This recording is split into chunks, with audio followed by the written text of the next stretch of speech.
আমির খসরু মাহমুদ চৌধুরী বলেছেন, অবিলম্বে বাংলাদেশে নির্বাচন ঘোষণা দেওয়ার জন্য নির্বাচনের মাধ্যমে বাংলাদেশের সংস্কার হবে এবং রাষ্ট্র মেরামত হবে, দ্রব্যমূল্য নিয়ন্ত্রণ হবে, শ্রমিকের কর্মসংস্থানের ব্যবস্থা হবে, শ্রমিকদের স্বাস্থ্য ব্যবস্থা, অন্ন বস্ত্রের ব্যবস্থা, শ্রমিকদের বাসস্থানের ব্যবস্থা, শ্রমিকদের পুনর্বাসনের ব্যবস্থা, শ্রমিকদের ছেলেমেয়েদের শিক্ষা, স্বাস্থ্য, সমস্ত কিছুর দায়িত্ব আগামী বাংলাদেশের বিএনপির রাষ্ট্রনায়ক তারেক জিয়া সাহেব অঙ্গীকার করে 31 দফার যেই লিফলেট আমরা বিতরণ করেছি তার মধ্যে অন্যতম দাবি রয়েছে এদেশের আপামর শ্রমিক জনতার পক্ষে। আমরা এদেশের সকল শ্রমিক জনতাকে বলছি, আপনারা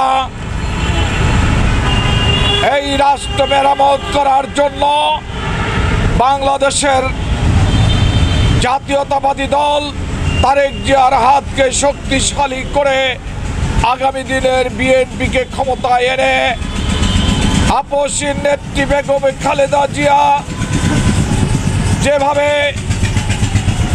আপনাদের কাছে দোয়া করেন, দোয়ার বিনিময়ে আজকে খালেদা জিয়া এখন পর্যন্ত আমাদের মাঝে সুস্থ রয়েছেন। আমরা সকলে সারা দেশবাসীর কাছে, ওই জান্নাতি শ্রমিক ভাইদের কাছে যারা হালাল রোজগার করে, হালাল কামাই করে, হালাল খায়, হালাল ভাবে চলাফেরা করে, এই শ্রমিক ভাইদের দোয়ার মাধ্যমে আমরা বেগম খালেদা জিয়ার রোগ মুক্তি কামনা করছি। খালেদা জিয়ার সুস্থ হয়ে বাংলাদেশের মাটিতে এসে ধানের শীষের পক্ষে বিভিন্ন জনসভায় জনসমুদ্রে ভাষণ দেওয়ার আমরা সেই আল্লাহর কাছে শুকরিয়া আদায় করছি। আজকে তো আপনারা অনেক জায়গাতে লিফলেট বিতরণ করেছেন। আপনাদের যে 31 দফা তারেক জিয়া দেওয়ার যে 31 দফা দাবিগুলো আপনার জনগণের কাছে কতটুকু বুঝাতে পেরেছেন আপনারা মনে করেন? জনগণ আজকে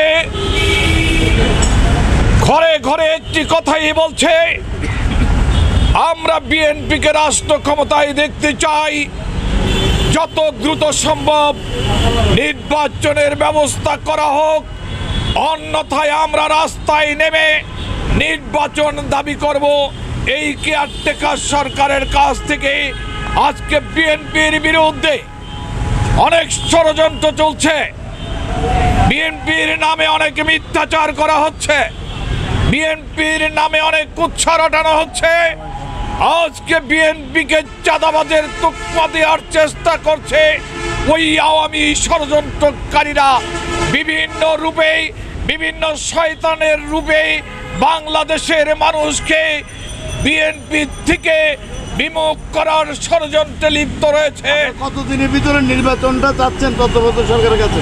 আমরা এই তত্ত্বাবধায়ক সরকারের কাছে আমার নেতৃবৃন্দ, আমার নেতা আমির খসরু মাহমুদ চৌধুরী বলেছেন এবং আমাদের ভারপ্রাপ্ত চেয়ারম্যান তারেক জিয়া সহ সারা বাংলাদেশে সকল জাতীয় নেতৃবৃন্দ অধীর আগ্রহে এবং জোর দাবি করে আসছে, যত দ্রুত সম্ভব আগামী 3 মাসের মধ্যে নির্বাচন বাংলাদেশে হতে হবে লাহোরে। ধন্যবাদ। আমরা একটা জিনিস বারবারে দেখতেছি, আজকে বিএনপি থেকে যে 31 দফা যে দাবিটা জানিয়েছেন, 31 দফা সাধারণ মানুষের কাছে পৌঁছে দিয়েছেন। এখানে আমির খসরু মাহমুদ চৌধুরীর নেতৃত্বে অত্র এলাকার বিএনপি, মহানগর বিএনপি এবং যুবদল, ছাত্রদল, শ্রমিক দল থেকে বিভিন্ন অঙ্গ সংগঠনের নেতৃবৃন্দ একসাথে একত্রিত হয়ে লিফলেট বিতরণ করেছেন। লিফলেট বিতরণে একটা জিনিস বারবার উঠে আসতেছে, অবিলম্বে এই নতুন সরকার ইউনূস সরকারকে এবং কি অন্তর্বর্তীকালীন সরকারকে একটাই অনুরোধ জানাচ্ছেন, দ্রুত নির্বাচন দিয়ে নির্বাচিত একজন সরকারের মাধ্যমে দেশ পরিচালনা করার দায়িত্ব দেওয়ার জন্য ওনারা অনুরোধ জানাচ্ছেন অবিলম্বে নির্বাচন দাবি করতেছেন বিএনপি নেতা কর্মীরা, এবং কি বলতেছেন জনগণের অধিকার নিয়ে যদি কথা বলতে হয় জাতীয় সংসদে যেতে হবে এবং কি নির্বাচনী সরকার দরকার আছে।